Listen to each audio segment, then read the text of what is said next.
MapleStory Classic World's closed online test number 2 has officially wrapped, and it was an amazing experience. And while I'm excited to break down the test as a whole, there's one change I need to talk about first, and it's about arguably MapleStory's most beloved class. Assassin may have been the strongest, but I swear every other Mapler I knew played a Cleric. Some of you may remember, as I do, that Classic World was originally pitched as a faithful recreation, with a few modern quality of life tweaks. But the team has definitely gone a step beyond that idea. We've seen changes everywhere.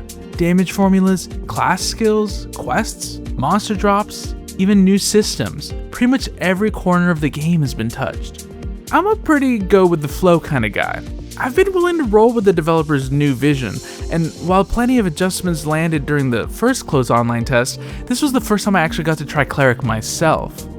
And now that I have, I had to put my other videos on hold and make this video, cause we need to talk.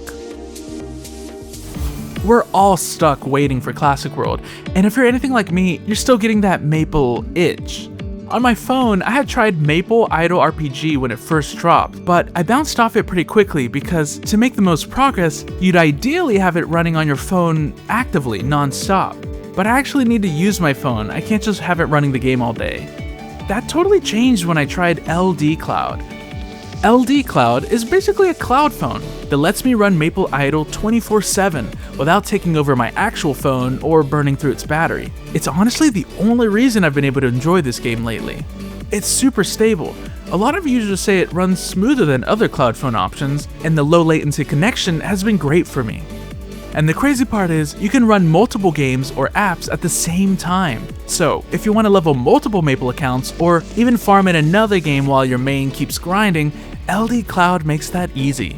If you want to give it a try, use my link in the description. You'll unlock a 6-hour trial for just 10 cents, and up to 50% off your first month. To be clear, I didn't roll a Cleric, I actually played an Assassin this time. But during the last couple days of the test, they unlocked a boost to level 100 so that we could try any third job class. That's how I got hands-on with the Cleric. So the Cleric has seen a lot of changes to its skills, and most of them are good. But let's go through them one by one. MP Eater basically does what it always did. It steals MP from enemies to restore your own.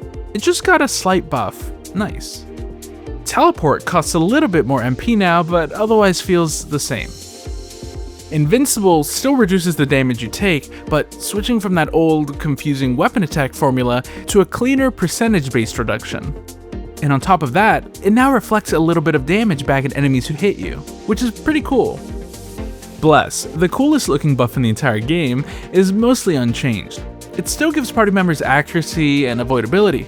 The only difference is that instead of also giving a flat defense buff, it now increases healing received specifically from your heal skill. Which brings us to Heal.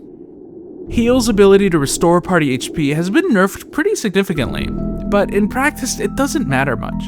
It still heals a pretty big chunk of health, and you can spam it constantly.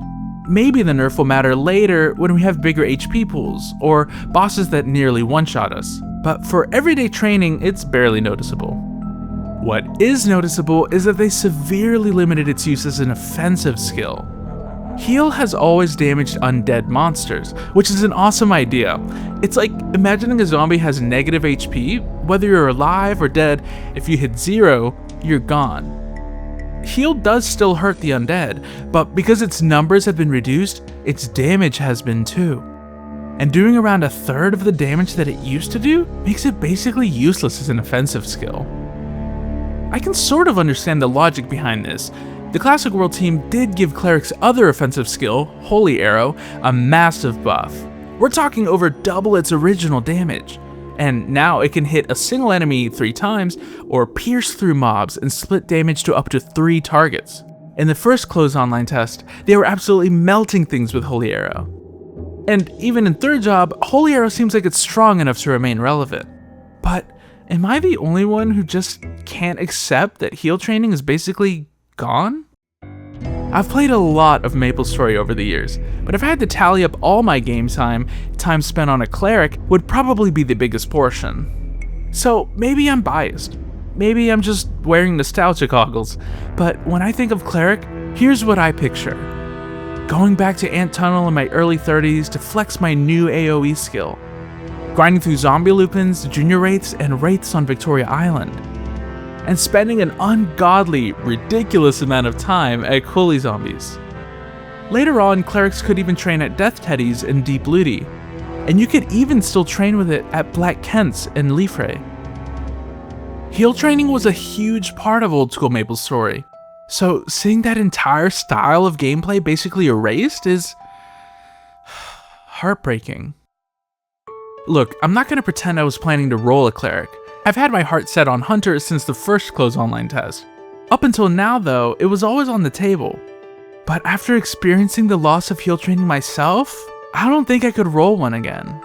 Look, cleric is still strong. It still heals party members. They're still good, just not in the way I wanted. Certainly not in the way that I remember, and not in the way that I would have expected from MapleStory Classic World. This feels like an identity crisis. And we haven't even talked about third job yet. Thanks to the level 100 boost, a ton of us finally got to try the Priest. Just like before, let's start with the most forgettable skills and work our way up. Elemental resistance, pretty much the same. Dispel still cures party members' status conditions, except it doesn't cure Seal anymore. But assuming we get access to all cure potions at some point, this isn't a big deal. Mystic Door is still that free, two-way return scroll for your party. It now costs a magic rock to summon the door, but it's a pretty small change. Summon Dragon looks a little bit weaker than before, but since this was always a max it near the end of third job kind of skill, it's not super noticeable. Doom is still the meme skill we know and love. It morphs nearby enemies into harmless blue snails. They keep their original HP, but they adopt blue snail stats, so they move slow, do less damage, and look adorable. Funny enough, it still hits 6 enemies. The reason that's funny is because the Classic World team seems to have nerfed AoE across the board. The new standard for AoE is 4 enemies instead of 6. Maybe it's to trade off with the single target skills that now hit multiple enemies, but Nexon hasn't given a clear explanation yet. Shining Ray is still a powerful AoE skill for Priest. If there are more than 2 enemies, you're probably going to swap to it over Holy Arrow. And it still has that glorious sound effect. But now we get to the big kahuna, the one everyone's talking about, Holy Symbol. Old school MapleStory was practically defined by this buff, a permanent 1.5 EXP increase for your whole party. Its existence meant every series grinding group was recruiting a priest. And while it felt amazing to have HS, or to be the provider of it, Holy Symbol's value was probably too high for its own good. The way it was, if your priest buddy wasn't online, you felt a little bit like you were wasting time training without them. I can absolutely see why they needed to knock it down a peg, but they went too far. Right now, Holy Symbol just gives you a personal resurrection effect. If you die while it's active, you revive with up to 35% HP, but you still lose EXP. And while it saves you from having to walk back from town every once in a while, you're probably going to try your best to never die anyway, so it has limited use to say the least. I'm willing to bet that this is a placeholder. Inkwell himself said that third job is still very much a work in progress. We won't have third job immediately upon launch, so I highly doubt that this version will ship. But what should Holy Symbol do? In my opinion, it should retain its identity as a party buff, but without getting in anybody else's lane. It can't give accuracy, avoid, or increased healing. Bless already does that. It can't give speed or jump, because that's what haste does. Weapon attack already belongs to the warrior's rage, and magic attack comes from meditation.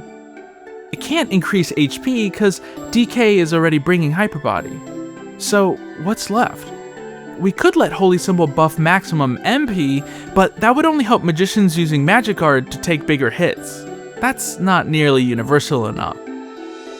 The Hermit's Meso upskill used to increase Mesos dropped, but in its current iteration, it got changed into something, well, pretty much just as bad as the current HS. But we'll talk more about that in a dedicated Hermit video. Honestly, I'm fairly sure it'll be restored to its former glory. So the way I see it, this lane is wide open. Item drop rate. Holy Symbol could buff the drop rate of items for your whole party. Not a huge amount, just enough that it feels good to have a priest in your party, but without it becoming mandatory. Maybe it could even scale with party size, increasing social incentive to group up. Could that become too good? Maybe, but I want to hear your thoughts. What do you think holy symbols should do? And how do you feel about heal training being a thing of the past? Are these changes a good riddance, or are you just as worried about priests' future as I am? I'd love to hear your thoughts in the comments. Thank you to my channel members for helping make videos like this possible. Speaker Dan, Kevin Tapp, Kurio, Kairui, Hero Maple, Kun, Jeffo Wang, Porkyco, Ezra Kaioshin, Idagas, Nivlev, Swirled, Ordinary Joe, Bunny of 11 Lives, Time Nut Cake, Bush Gorman, Death of Deed, Nia MeowDB, Matthias, and everyone else listed here. Your support really means a lot, and I'll be back soon with more MapleStory content.